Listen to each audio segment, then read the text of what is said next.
For today, we are on to Luke chapter 12, verses 13 to 21. And if you turn there in your Bibles, we can read about a family issue, certainly.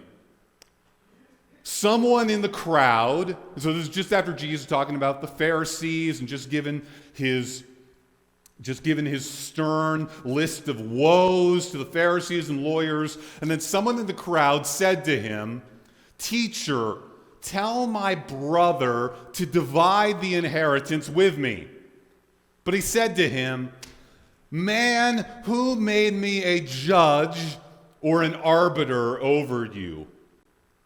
And he said to them, now to his disciples, I think, "Take care and be on your guard against all covetousness or greed. For one's life does not consist in the abundance of his possessions." So apparently this was something that happened regularly in Jesus' day, that a rabbi or teacher going around, people would come and try to get them to intercede in family disputes. And here we have people in the farming community, it's an all too familiar kind of dispute. One brother and another brother, their dad has died, and now they're wrangling over the farm, the inheritance. And this guy, it's a little bit like he's sort of like, "Hey, tell my brother to do this." It's a little demanding because he hasn't said, here's the issues, please decide. He's just like, "Jesus, I'm here listening to you. Hey, do me a favor. Go talk to my brother. Maybe he'll listen to you." Certainly doesn't listen to me. And there is something so key here, is that Jesus isn't talking about the problems of these big rich guys out here, but he's talking about a very simple, everyday problem. How to divide the inheritance. Something where, you can make an argument. I'm the guy asking for the division. I'm just asking for what's right, just asking for what's fair. But Jesus said, there is something more dangerous here than you not getting your money, and that is the greed in your heart. But Jesus isn't talking about a big rich guy out here. He's talking about someone who doesn't have a lot, but wants to have more than God has given him. And we see that the love of money is more dangerous than not having any. This guy's biggest problem is not his lack of funds, but the fact that he wants that more than he probably wants a good relationship with his brother.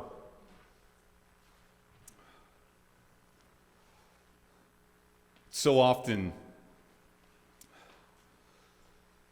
so easy to self-justify greed. Be like, this is just the right thing to do. And it's this subtle thing in this guy's heart where he cares about money more than he cares about his family relationship. So often, parents die and people start wrangling over things, and it can get ugly really fast. And everyone talks about their rights instead of looking in love to the interests of others. Love sometimes will say, just take it all. It'd be like the mother who, dividing the child, and she's just like, just take the child. I'd rather let someone else have her than have the child die. Jesus wants us to be careful about money. And it's not just the Wall Street tycoon. You think about all those other people out there who need to be concerned about money, but I'm just a poor guy trying to make it. He's concerned about every one of us because we're all prone to wanting more than God has given us. And money can cause us to stumble. He says, watch out take care, be on your guard. Very strong language. For one's life does not consist in the abundance of his possessions. To which we remember that you are not your Lexus. You're not your Lexus. You're not your Lexus. You're not that thing. And it's something we all know. This is like the simplest thing, but we need to be reminded of it constantly because we're constantly finding our self-worth in what we have. We walk around thinking, like, I'm now, this is such a difference between, I always found this such a difference between, I was bivocational, and so part of my life I was going to pastors' conferences as the pastor of the smallest church. And nobody listens to what you have to say. Everybody's waiting to hear. Then I would go to farmer conferences as the owner of one of the biggest dairy farms in Manitoba. And all of a sudden everyone's like, oh boy, what are you doing? This is really interesting. Everyone pays more attention to you because they perceive you as being wealthy, and that changes how they listen.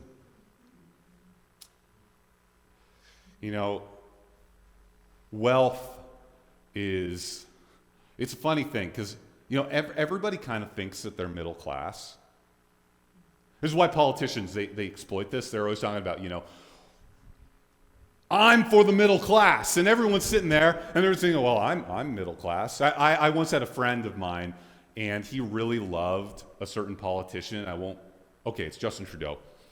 And he was it was so good. He was showed his book and he was just sort of Justin is just going to tax those rich people and build up the middle class.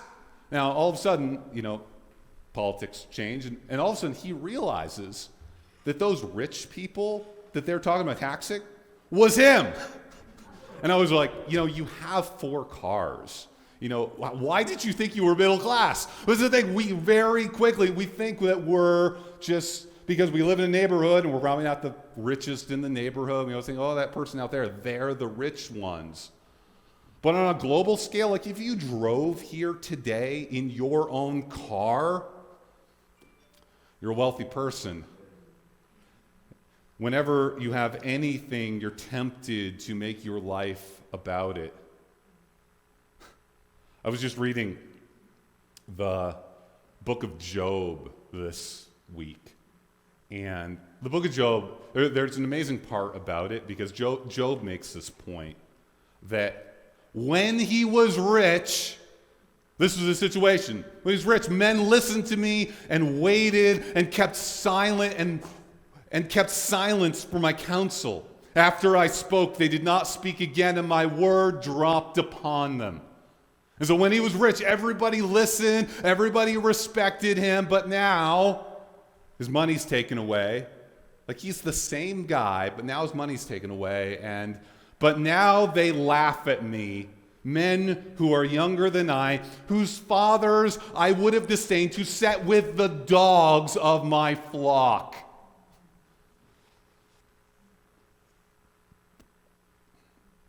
Job was the same guy when he was a millionaire and when he had nothing.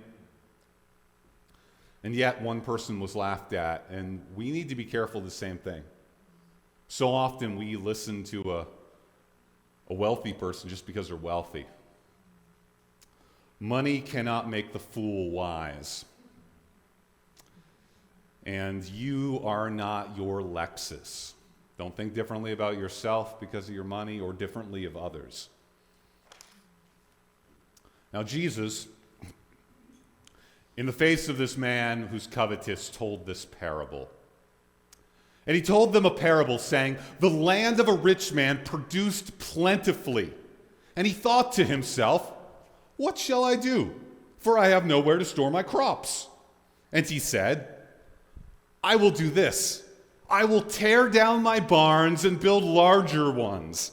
And there I will store all my grain and all my goods. And I will say to my soul, soul, you have ample goods, laid up for many years. Relax, eat, drink, and be merry or party.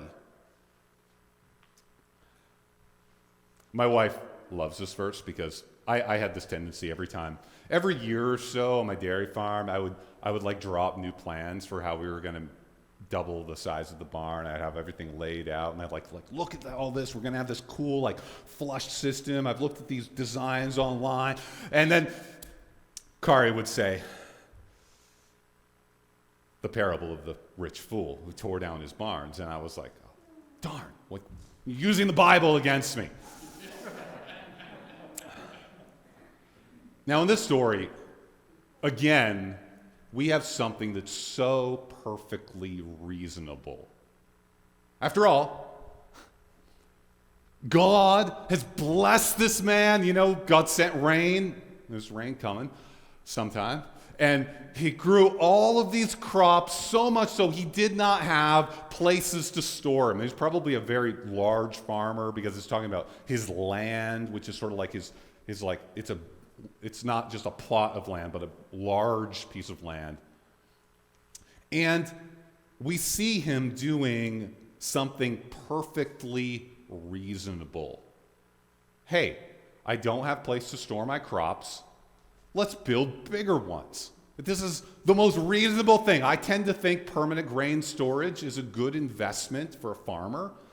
And so he does this perfectly reasonable thing. And again, this isn't talking about, we think of the dangers of riches. We think of like Scrooge McDuck diving in off the diving board into his big like pile of money. It's not talking about that. It's talking about a farmer building an extra set of grain bins.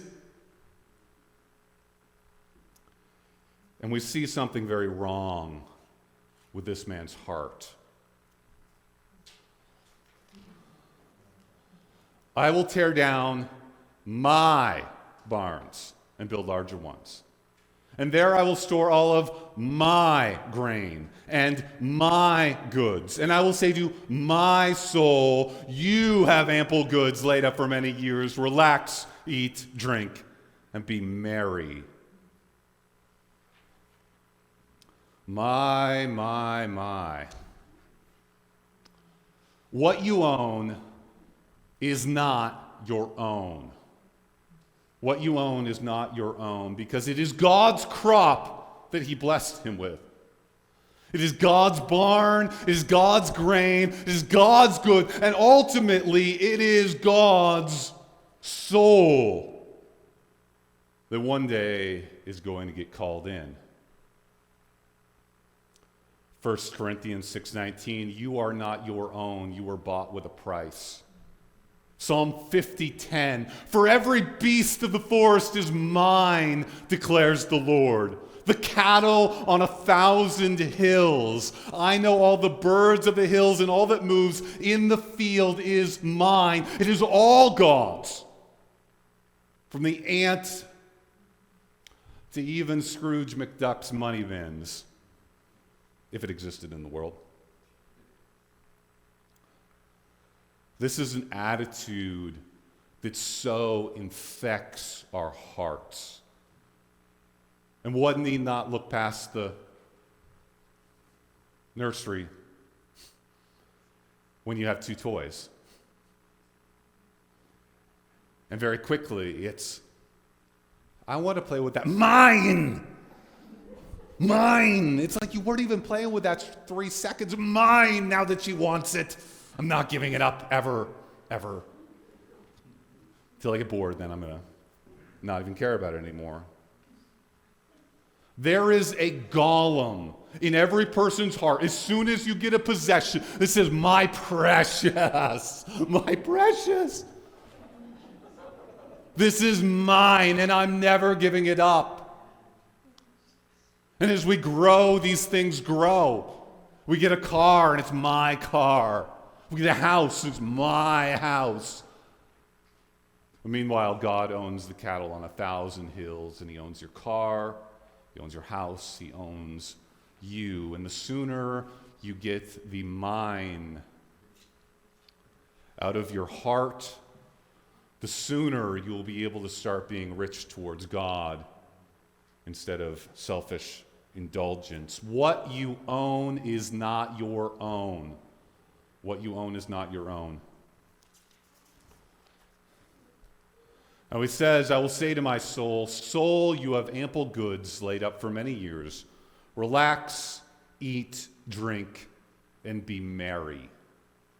Now, this isn't just Jesus ragging on people who are spending all of their time making money. Be like, it's just all about the money. Because this is also a criticism of how we use our time, how we use our goods. Because now he says, I've got all this stuff, I'm just going to live for myself. And you can make this mistake, and young people, I saw this when I was in college, that in rejecting kind of this Western Protestant work ethic that we're just going to accumulate and get stuff, work really hard. Instead, I'm not going to go to engineering school. I'm going to go to art school, follow my heart, and live this sort of bohemian dream. And yet, it's the same sort of selfish indulgence. It's all about spending my time the way I want to spend it instead of realizing that what I own is not my own. Even my time. Because God's gifts are not for self-indulgent living. And this goes for wealthy people, this goes for poor people. God's gifts are not for self-indulgent living. This man's problem is not that God has blessed him. God has truly blessed him. His problem is that he thinks these blessings are for his enjoyment, his party, his pleasure day by day, instead of the truth. This is a truth we should all remember every time that God blesses us, that God blesses us in order to bless others. The blessing of God is given to us in order to bless others. In this idea, eat, drink, relax, and be merry, is the biggest problem in North America today among Christians. That we live primarily for comfort and pleasure and fill in God around the edges, and the things that we might do, and this is, the most, the best example of this is the mission trip, which is 3 days on the beach and a photo op at an orphanage.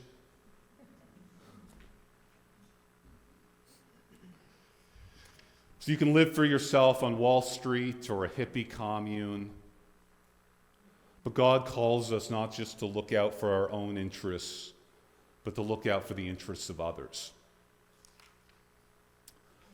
He blesses us to bless. Verse 20, the kicker. But God said to him, "Fool, this night your soul is required of you. And the things you have prepared, whose will they be?"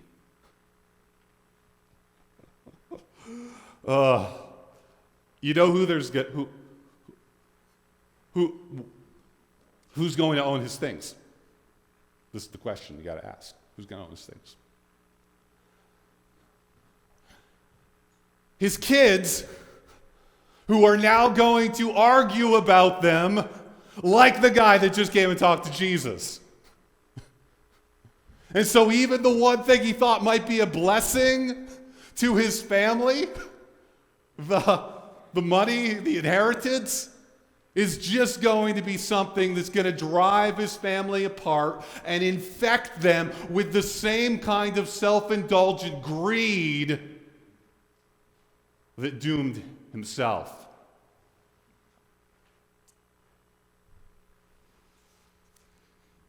Now, we know that you can't take it with you when you go, but boy, do people try. I think about the ancient pharaohs. They're buried with their jewels and their gold decked out all around them.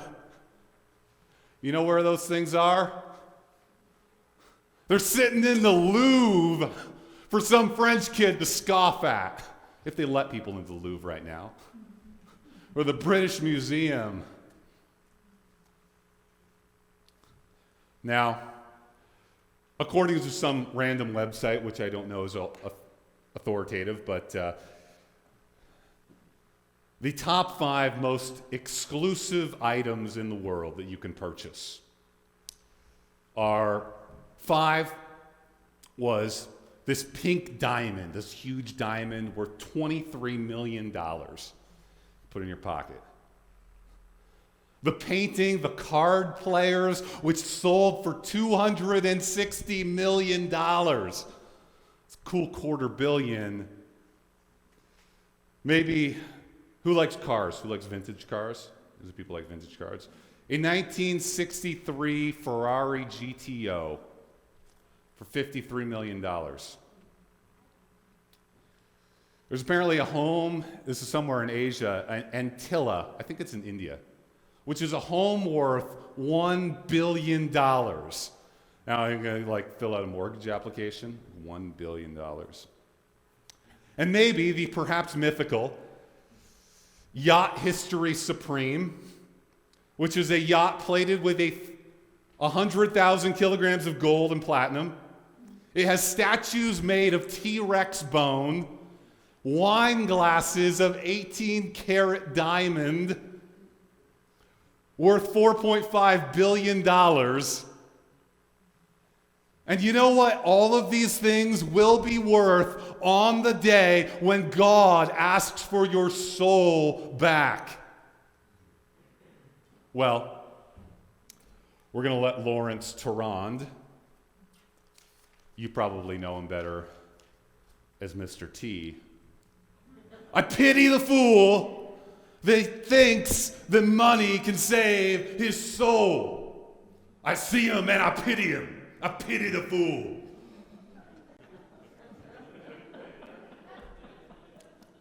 Mr. T, you are my hero. Sorry for the bad impression.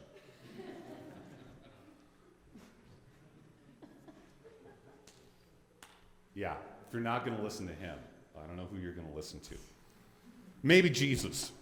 So is the one who lays up treasure for himself and is not rich toward God. This wealthy man was not unfortunate in dying early, but he was actually a fool because he thought his possessions were for his pleasure. He was a fool. Now, the one question for each of us to ask is, how can we be rich toward God? Well, Jesus tells us in Luke 18:22. To the rich young ruler, he said, one thing you lack, sell all that you have and distribute to the poor, and you will have treasure in heaven.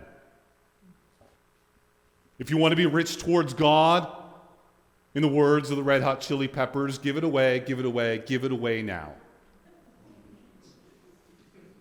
It's your house, your car, your farm, your retirement fund. It is all God's to set aside for God's purposes. And giving it away, using it for God's business. This is how day by day we are rich toward God. Because on one day, maybe tonight, maybe sometime far into the future, your soul is coming due. And every investment you made here on earth will be worth 0 on that day. And every investment you made above will be worth more than you could ever imagine. And so let's not be fools, but be rich toward God. Amen.